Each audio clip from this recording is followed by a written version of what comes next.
about because of something called mutations. So mutations are changes in the genetic structure, changes in the actual DNA. The DNA is what makes up our bodies, the genetics of our bodies, which makes us unique. So changes in the DNA of an offspring is what a mutation is. Now, DNAs cause variation, or mutations cause variations within individuals. So we all look different from each other because there were mutations originally at some point. There's a misconception that mutations are bad. That's not true. Mutations can be good. They can be to an advantage. Mutations aren't always bad. Sometimes they're good, sometimes they're bad, sometimes we don't even know a mutation happened. In fact, that's what happens most of the time, is a mutation happens and we don't even know this. But it's because of mutations that we are able to grow and we are able to develop the way that we do.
Alright, so you might have heard this called the survival of the fittest, because that's basically what it is. Some animals are better able to adapt to their environment better than others.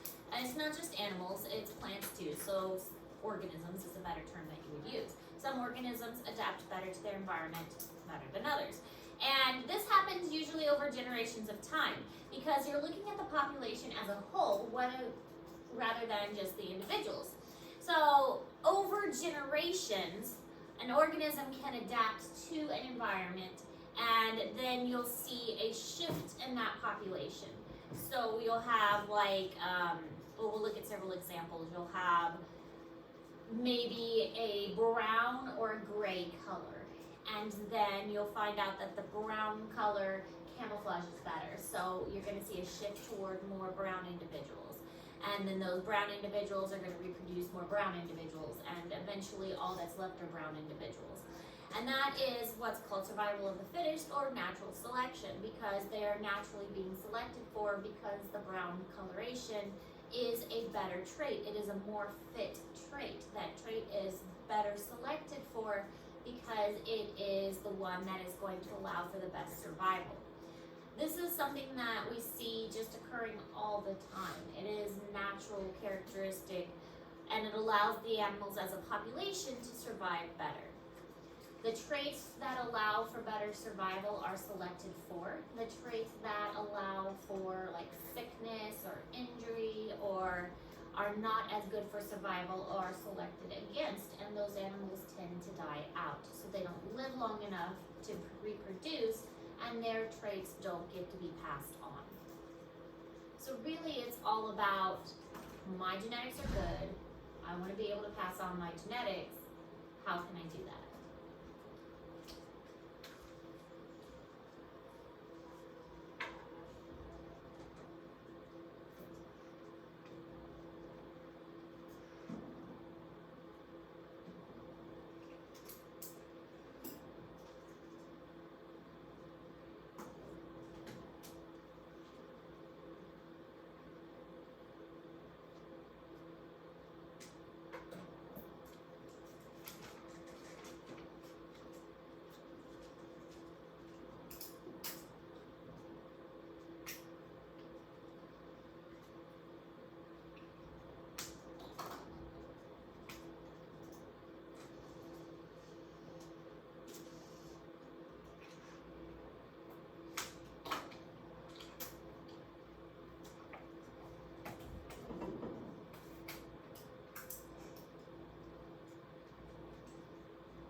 Okay, so when a population changes over time, we call this evolution. It's basically a change that occurs in the line of descent within the genetics of that population. It's not necessarily even looking at an individual. When an individual changes, we call it an adaptation. When the entire population changes, we call that evolution. We are adapting all the time. I mean, within my generation alone, we have learned to not have computers. When I was born, it makes me feel very old. We didn't really even have good computers, and then I've gone through the time of the computers with the green screen, like the green font, to learning how to use computers, and now computers are a part of our everyday life. My first cell phone I got when I was in college, and it didn't, you had to pay for texting everything, and now it's free to, every phone plan, it's just assumed you get free texting and free data and stuff. So that is an adaptation. That is how things have changed just within my lifetime. And that's not even that old, don't think. But you get the point. Within an individual, it's an adaptation. Within a population, it's called evolution. And as that population changes over time, you're going to see these changes from generation to generation to generation. And eventually, you're going to get something quite weird. A good example is a peacock. So a peacock did not start off with a very, very fancy tail. What happened is there was a mutation at one point down the line that one peacock got one fancy tail. And all of the little lady peahens, they loved that fancy tail feather. And so they all wanted to mate with that one. And so his genetic traits got passed on, and all of his boy peacocks, they all got a fancy tail feather. And then there's another genetic mutation that somewhere down the line, two tail feathers. And all the peahens, they loved those two tail feathers, and so they all mated with that one, and his genetic traits got passed on. So now we have lots of little peacocks running around with two tail feathers. And then another genetic trait for three tail feathers, and you see how this progresses. It's genetic traits being selected for in a very particular way. It's not any different than breeding a certain trait for a dog. You like a dog that has a certain color of coat, so you're going to breed for that certain color of coat. Same kind of idea. So natural selection versus artificial selection, and this is exactly what I was saying. Natural selection is what we're going to see in a population when nature chooses it. But we can do the exact same thing, we just call it artificial selection. We like particular dog breeds. I mean, this whole golden doodle thing just kind of blew up all of a sudden. And so now we breed golden doodles like crazy because we think, oh, a poodle and a golden retriever, they're perfect. So now we breed golden doodles. And we charge tons and tons of money for them because we think they're amazing breeds. And so that's what we do. And we decide, oh, this particular type of cow produces a lot of milk, so let's breed this type of cow with this type of cow, and we can get like this mega cow that produces all of this milk. We've done this throughout time to create like these super species that will give us what we want, and that's artificial selection. But it's not just with animals, it's with plants too. Corn is an amazing example. Corn did not look like what it does today. Corn is now quite different. And watermelon is weird. Watermelon did not used to have no seeds. Why would a plant make a huge watermelon with no seeds? There is no benefit to that. The whole point of making a watermelon is so an animal will eat it and eat the seeds and then carry the seeds off and poop them out somewhere else and then fertilize it, and so the seeds would grow. That is the whole point in making a watermelon. There is no way a plant would make a big old watermelon, put a lot of energy into it, and then not make any seeds to go with it. The only reason we have watermelons that are seedless is because we don't like the seeds. So we artificially selected for no seeds. So we are basically skewing evolution to what we want, and that's called artificial selection.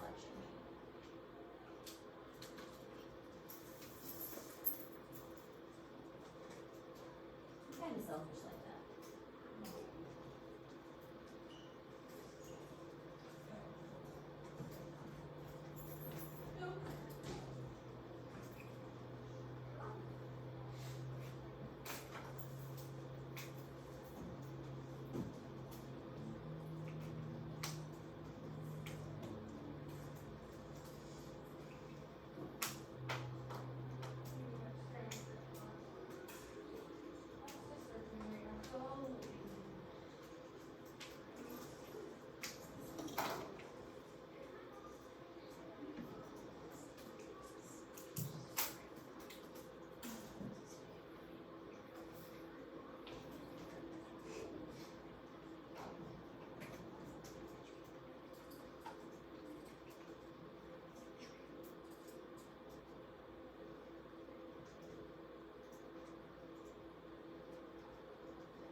So here are some just easy examples of artificial selection. Dogs, of course, good example of that.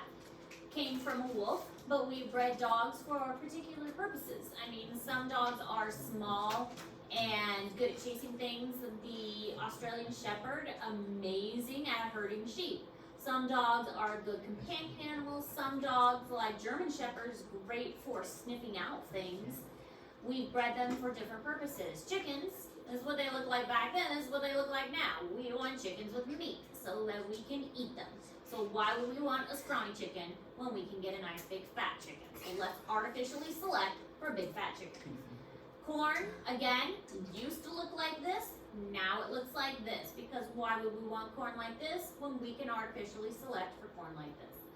Pigeons, another example, and then this is all kinds of different vegetables that started off as this plant, and then we artificially selected for all kinds of different types of vegetables.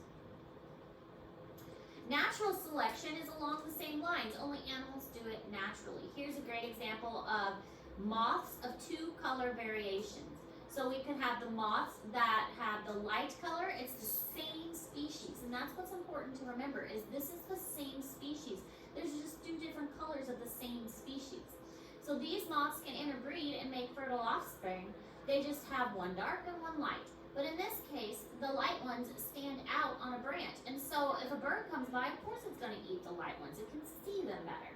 But over time, what's going to happen is there's going to be more dark ones because the dark ones are left behind and the dark genetic trait can be reproduced because there's just more dark ones that can reproduce. And so the light ones are going to be naturally selected against. And there are going to be less and less of those left to pass their genes on, and more dark ones available to pass their genetic trait on. So the dark ones stay, the light ones go away, just because they're more visible to the birds. Natural selection. Alright, I love these examples. These are, have you guys ever seen these? No. Is it a bird? Oh yes, I've seen it. Yeah, I've seen it. They're so crazy. These are extreme examples of natural selection. Over thousands of years, the female birds of paradise have selected males that show crazy colors and crazy courtship dances. The only reason that they would select this is because the male is showing that I am healthy enough and I am good enough at finding food that I have enough time that I can do these fancy dances, that I can have this fancy coloration, that I can protect myself from predators, that I can do all this fancy stuff. I don't have to worry about predators. So I have good genetics. You want to mate with me because look at how cool I am. Look how flashy I am. I don't have to worry about predators. I don't have to worry about finding food. So you want to come mate with me because I've got good genetics. And so they've developed these crazy dances and these crazy traits and these crazy like coloration. And some of them are so extreme. It's insane.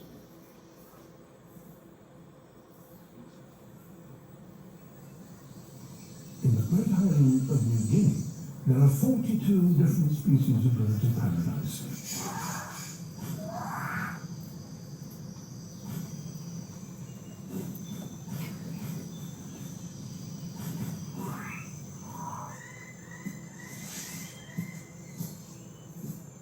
All is ready.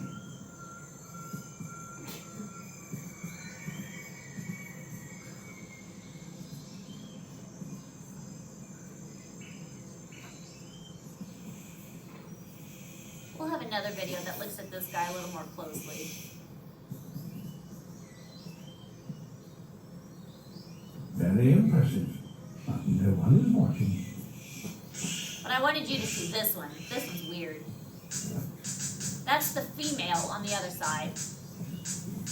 And he's trying to impress his female. Look at him. Oh. Isn't that crazy? He said scare the female instead of impress her. Yeah, I did. That's the female. He's making that noise too. She retires to consider her verdict.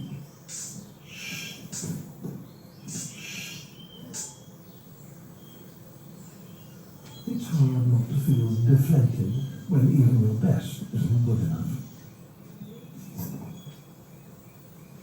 That's what he looks like normal. Alright, now this is the other one that you saw briefly, but this is more elaborate. So watch what this one does. In the tropical forests of New Guinea, one male is dedicated to making an unforgettable first impression. It describes The it a lot better. six-plumed bird of paradise is cleaning his display ground. He obsessively tidies every fallen leaf. His stage must be meticulously tidy for what will be an incredible performance.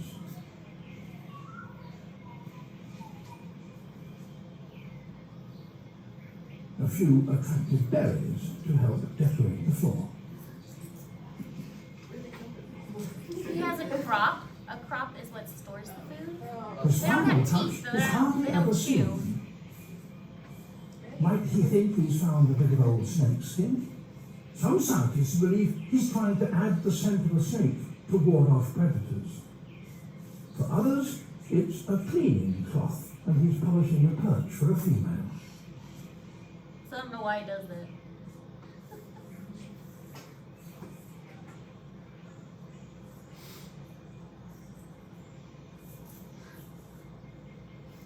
Later, he uses a bigger bit of rag and does the same.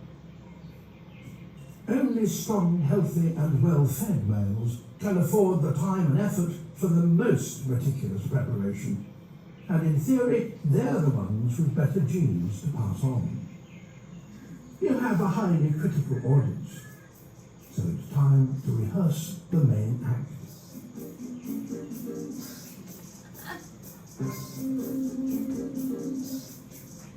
think the music just adds to it.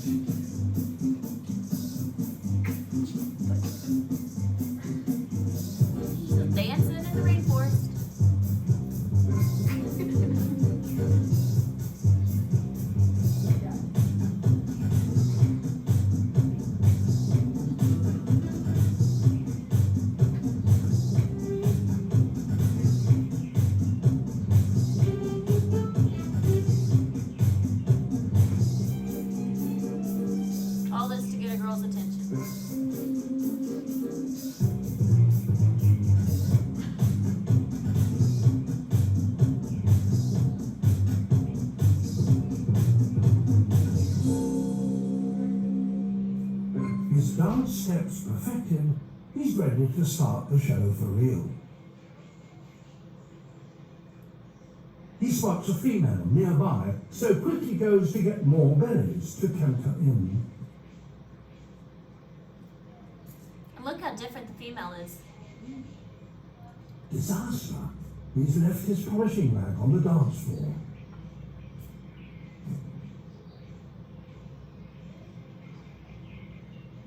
It's perfect for her nest. She flies off without even seeing his dance. He delivers his berries too late. He never got a chance to win her heart, and he lost his precious polishing cloth. Back to work.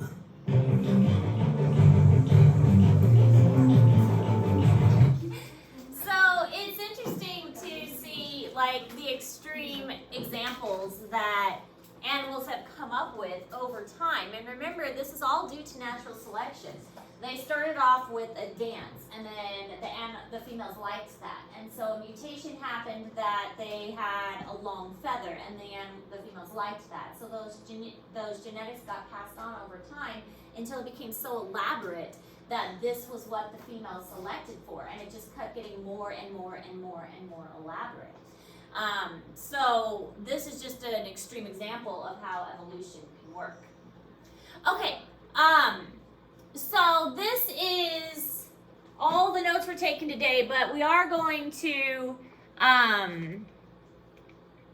we're going to talk about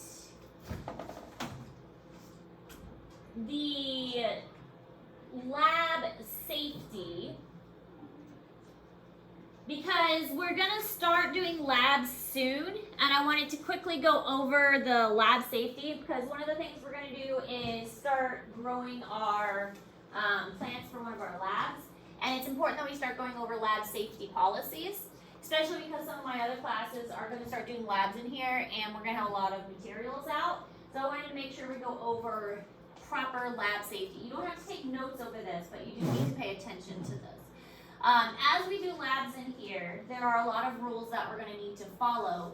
Our first lab is going to be a plant lab, so we're really not going to be working with a lot of like dangerous chemicals or anything.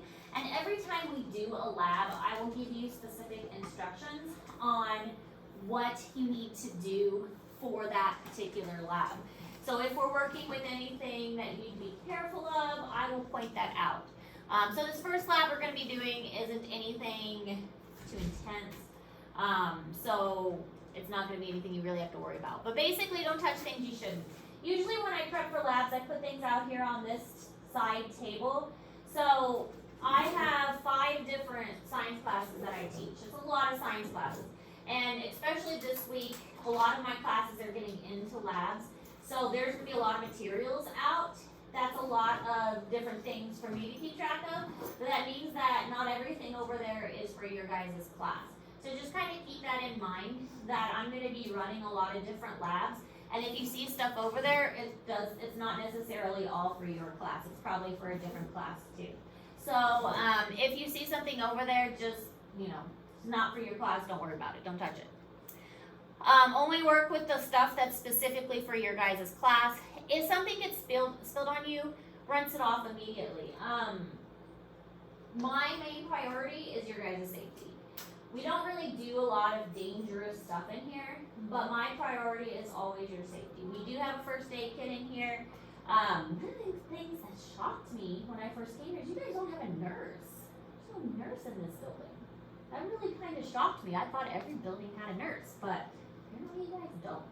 So there is a first aid kit. We do actually have a shower in there if you are like doused with chemicals. Hopefully that never happens, because I don't even think there's a drain in there.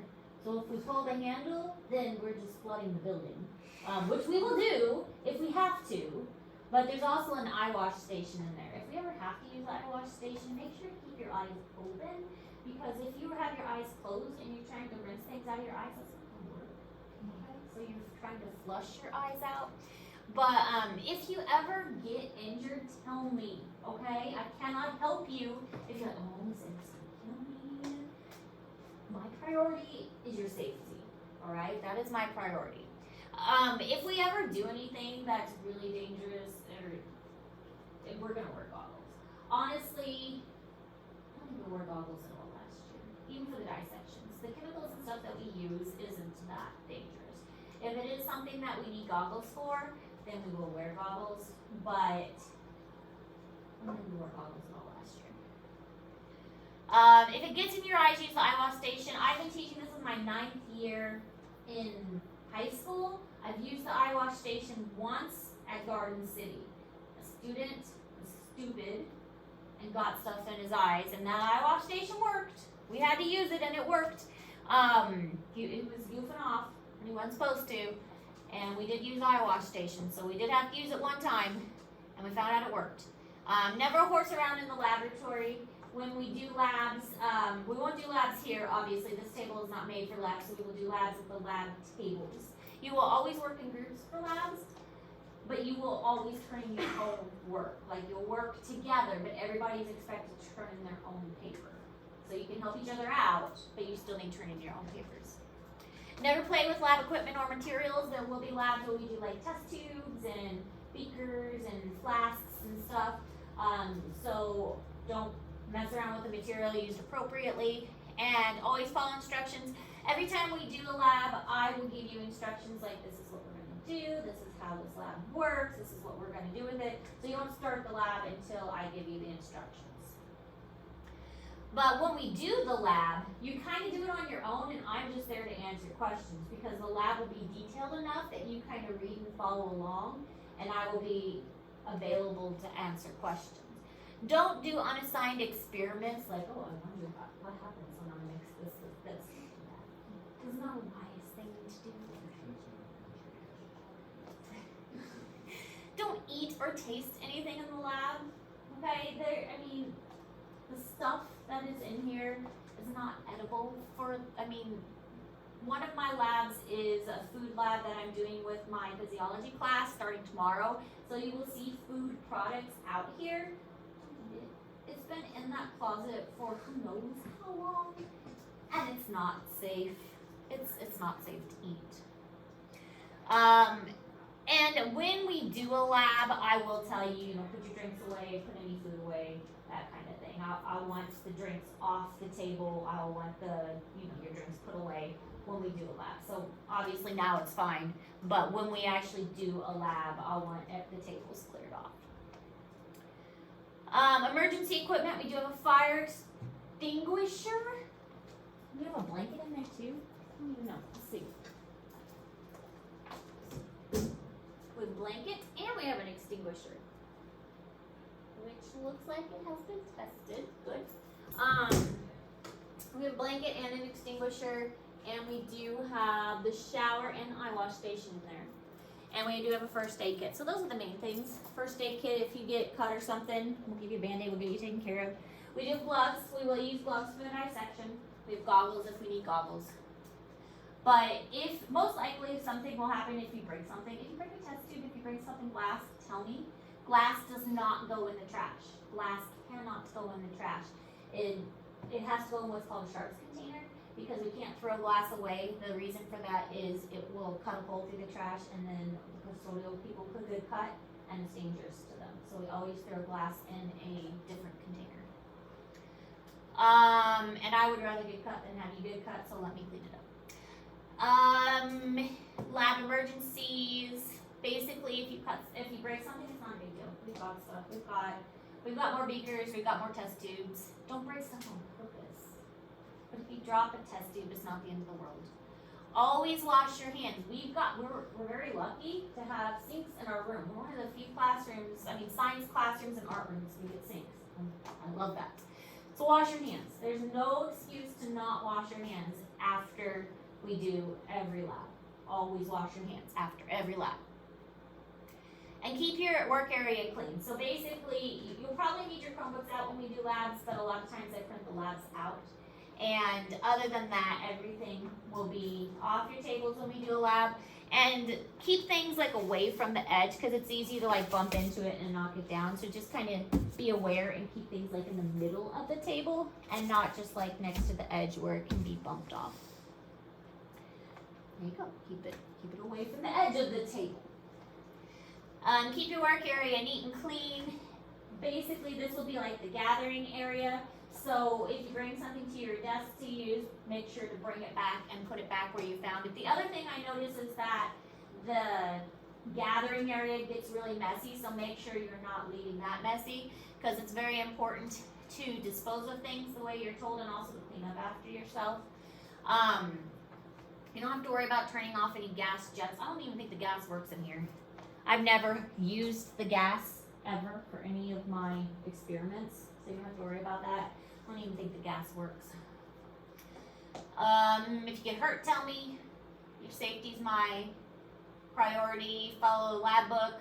We don't do a lab book, but we do labs.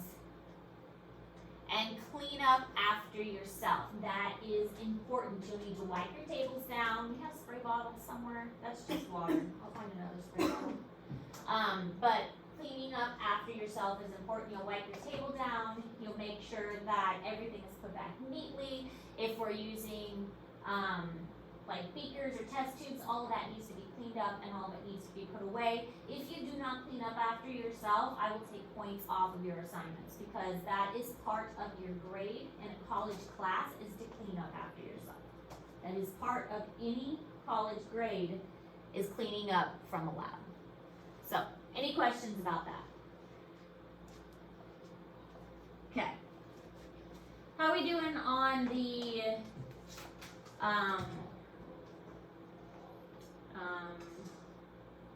what was it called? What's the assignment?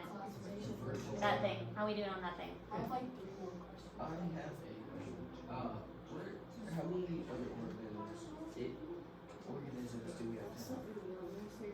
Damn. It It says pick an organism from the website. It says what other organisms is it related to?